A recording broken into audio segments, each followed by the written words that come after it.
Now, I don't do any of this full time. I've got a day job, I've got a family, and I still shoot weddings at the weekend. So for my own sanity, the kit that I have with me at a wedding has to be simple, reliable, and quick. Nothing flashy, and honestly, all I need is a setup that just simply works. So if you're shooting weddings part-time, you most probably don't have an extra 5 hours on a Thursday night to prep everything that you need ready for the weekend. You'll need something that's lean, efficient, and as stress-free as possible. I want to show you exactly what I take with me to a wedding, what I typically leave behind, and how this has helped me shoot so much better photos and stay sane within some form of reason. Most of your gear is probably overkill. I want to start with what I actually carry with me on a wedding day. So for the ceremonies and the speeches, I typically use 2 cameras strapped to a holdfast strap.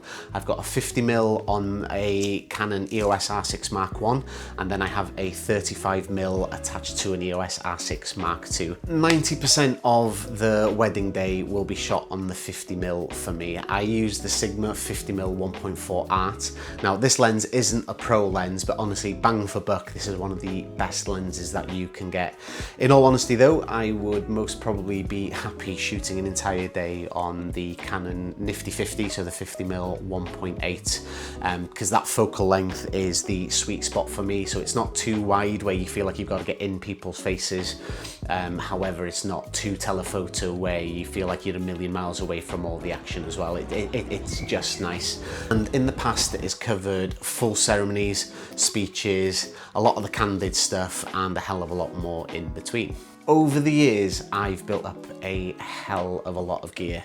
I've got a 16mm, a 35mm, and a 50mm, like I've already mentioned, but I've also got an 85mm 1.8. I've also got the lens that we're using here now, the 24-105 f4, and I also have a Sigma 105mm f2.8 macro as well. Now, over the years, like I said, I built these up, and at some point, I've genuinely just convinced myself that these are the lenses that I absolutely need to get the job done. However, for example, for something like the 105mm macro, I bought that specifically for the ring shots. But most of the time at a wedding now, I will just use the 35mm to get them. Even though it's not a true macro lens, I find it does get close enough to objects like that just to be able to you know, capture enough detail and be a lot more convenient, really. So obviously, I still bring backups and stuff with me to a wedding. I'm not a complete and utter psychopath.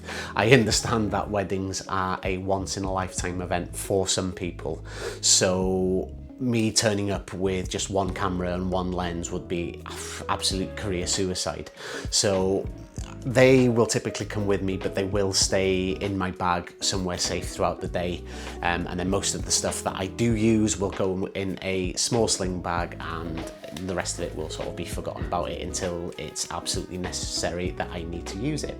So when you're working a full-time job, you're probably already low on time anyway, so the last thing you'll need is a 15kg bag of decisions strapped to your back. So keeping things simple isn't just mentally easier, it's physically easier as well, and it's just overall smarter to use less stuff. Packing less makes you better on the day. So it took me an embarrassingly long time to realize this, but carrying less gear around with me at a wedding made me so much better on the actual day. So I remember turning up to a wedding once and forgetting my 70-200, and I completely went into meltdown. I honestly thought that, you know, I was done for, because this is the lens that I used a lot for like the ceremony and the speeches, because it gave me a good range of focal lengths to use, and especially if I was going to be stationed a little bit further away from the couple during the most important parts. But in all honesty, it didn't really work out that way. Sort of having the limited gear made me think a hell of a lot more about the shots that I was taking. It made me slow down quite a bit as well. And the photos as a result of that were just a hell of a lot better. And like I've already mentioned, after a week of work, you really don't want to be dragging every single bit of gear with you through a 12-hour day. My fully packed backpack, as I've already mentioned, is about 15 kilos, and that doesn't count things like light stands and tripods and things like that. So now I only do tend to carry what I know that I will be using on a wedding day. I know it's blindingly obvious, but the less stuff that I carry on me means less fatigue. So, and less gear means fewer choices, and this means that I can focus a hell of a lot more at the job at hand. So at weddings, I'm now a hell of a lot more present, and I can be a lot more creative as well. And I don't have to worry about leaving, you know, my expensive camera gear around people who are already potentially drunk, kids who are running around with fizzy pop, just while I nip out and take, you know, the couple shots or the group shots and things like that. And I find another big win is the amount of time that it takes to recover after a wedding as well. So I can shoot all day on a Saturday and still come home and have the energy left for my family on a Sunday. And ultimately, that is what's most important to me. Being professional isn't about how much gear you bring. So I used to see professional photographers turn up to weddings with so much gear that I honestly thought it was the norm.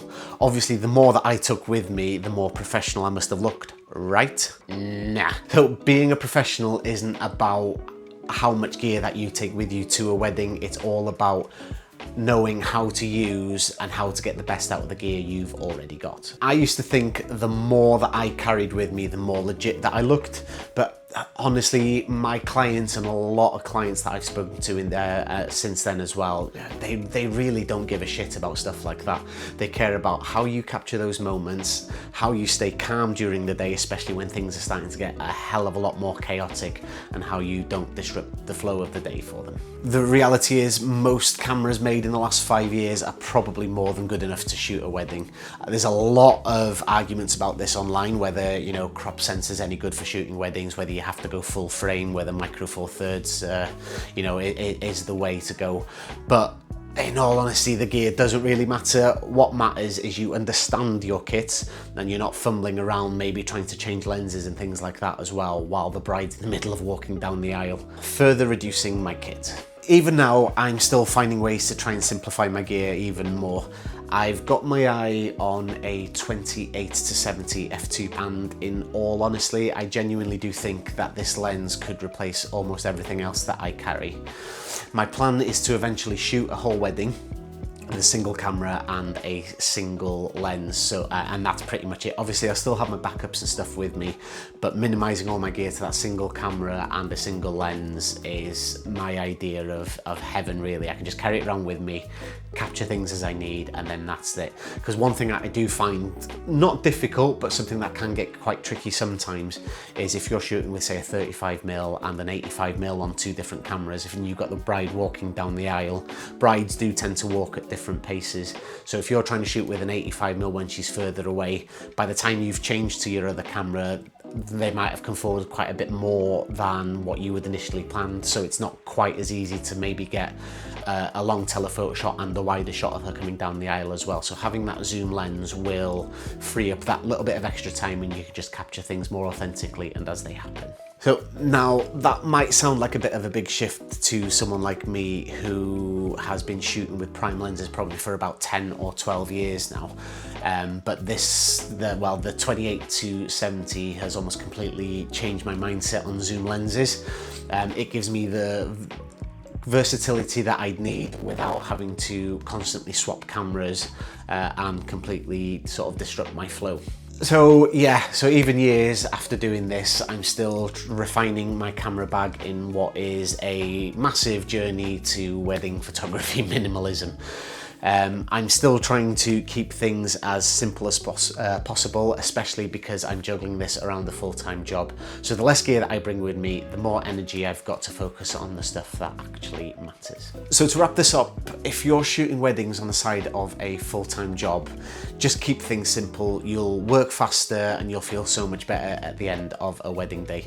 All your clients will remember are the photos that you can provide to them and how you made them feel on the wedding day and beyond as well. Let me know in the comments what gear you've stopped bringing with you, or what lens you always think that you'll use but never do.